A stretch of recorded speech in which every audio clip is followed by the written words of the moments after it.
Clac, clac, terminé.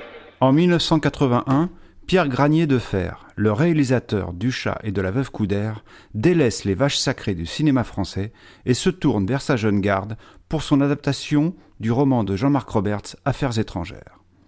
Sont ainsi à l'affiche du film Gérard Lanvin, Nathalie Baye, Jean-François Balmer et Jean-Pierre Calfon. Pour cornaquer cette meute de jeunes comédiens, Michel Piccoli. Jean-Marc Roberts adapte lui-même son roman avec le concours de Christopher Frank, alors en pleine ascension. D'Affaires étrangères, on passe à Une étrange affaire, sans perdre un millilitre du venin qu'inocule le roman, bien au contraire.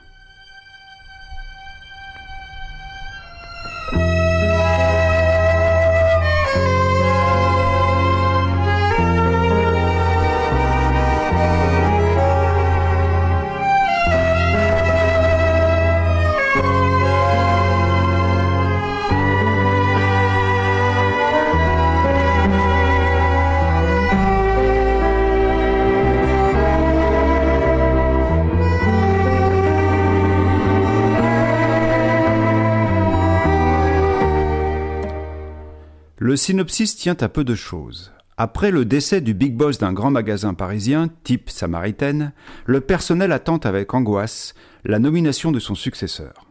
Particulièrement l'adjoint du directeur du service publicité, qui avait peut-être l'ambition d'être créatif, mais qui passe ses journées à préparer son tiercé, faire le joli cœur avec les secrétaires et griller quelques gitanes avant d'aller faire des pokers avec ses potes jusqu'au petit matin. Notre tir au flanc, Louis Colline, partage sa vie avec Nina.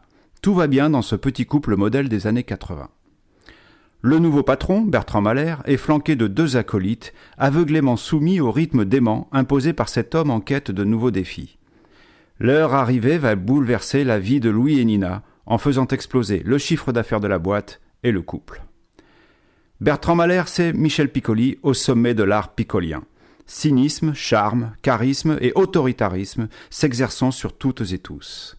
Très vite, Louis Colline est envoûté par la présence de cet homme, lui dont le père s'est tiré au Canada et qu'il n'a quasiment jamais connu. Bon, je vais m'expliquer autrement. Pour moi, les magasins tournent mal. Le chiffre d'affaires n'est pas mauvais, je sais bien. Mais on joue petit bras ici. Je me suis donné 1 an pour redresser la barre. Il faut être les premiers, Louis. Les premiers. Sinon, à quoi bon ? Pour ce glandeur professionnel, c'est la bascule dans un jeu pervers de manipulation où la victime est consentante et brûle, impuissante, toutes les fondations d'une existence qui semblait donner toute satisfaction.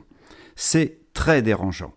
Les spectateurs assistent à cette lente et inexorable désintégration et comprennent la fascination de Louis Colline pour son nouveau mentor, tout en le trouvant exaspérant de le voir ignorer tous les signaux de l'inéluctable destruction de sa vie sentimentale et familiale. Il n'y a pas une goutte de sang dans Une étrange affaire, mais le film invente le concept de gore psychologique. Je suis vraiment très, très heureux de vous connaître. Parce que Louis nous parle de vous sans arrêt. Je raconterai ça à Nina. Nina préfère ceci, Nina fait cela. Il faut que je rentre pour pas froisser Nina. Vous avez de la chance. Hein, Louis? Bah tiens.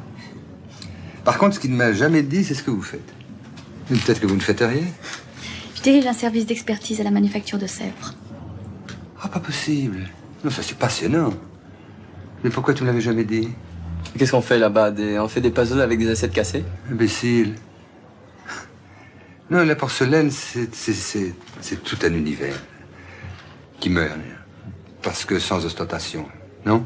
C'est une définition possible, mais superficielle, non? Si Michel Piccoli compose un requin capitaliste cynique et attrayant, Gérard Lanvin lui oppose une fragile nonchalance que jamais plus le comédien n'approchera même de loin. C'est son meilleur rôle, assurément.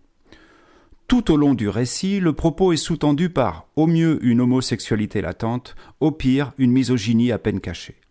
Pas facile de déchiffrer les attirances sexuelles de Mahler, et s'il en a d'ailleurs, mais c'est clair que la bête n'aime pas les femmes.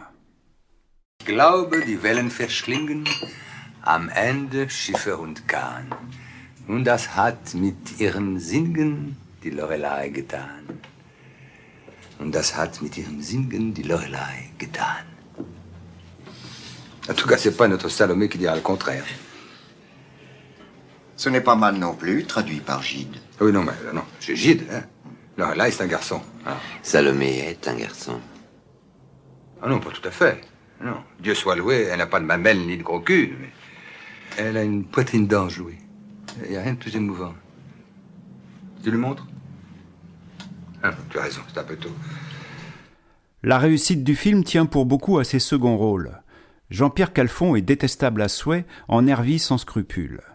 La posture méprisante de François Lingre, son personnage, séduit de façon malsaine Louis Colline.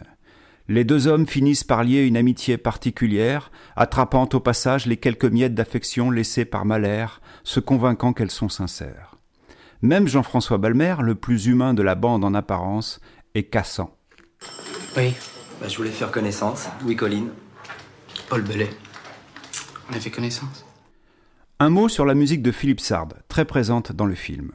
À l'époque, le compositeur est le stakhanoviste des bandes originales en France. On le colle à toutes les sauces, son carnet de commandes ne désemplit pas. C'est le gadget sûr que chouchoutent la plupart des réalisateurs. La même année, en 1981 donc, il signe ainsi la splendide partition de Coup de torchon de Bertrand Tavernier. Pour le film de Granier de Fer, Philippe Sard imagine un tango, cette musique de séduction aux pulsions macho, collant idéalement à la chorégraphie de l'emprise mentale qu'est le film. Il enregistre la musique avec le quartetto Cédrone. Le riff de César Strochio, au bandoneon, est diaboliquement marquant.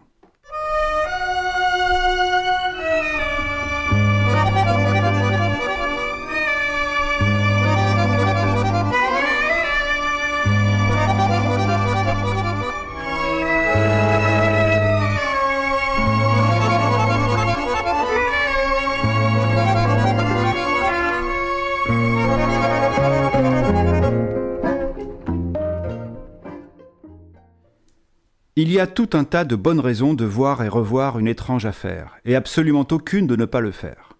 Mais avec le recul, on peut percevoir ce film comme l'un des derniers à appliquer les recettes efficaces du cinéma français de ces années-là. Une mise en scène discrète, effacée derrière le propos, un scénario au ressort psychologique, voire psychanalytique, et de second rôle de premier rang.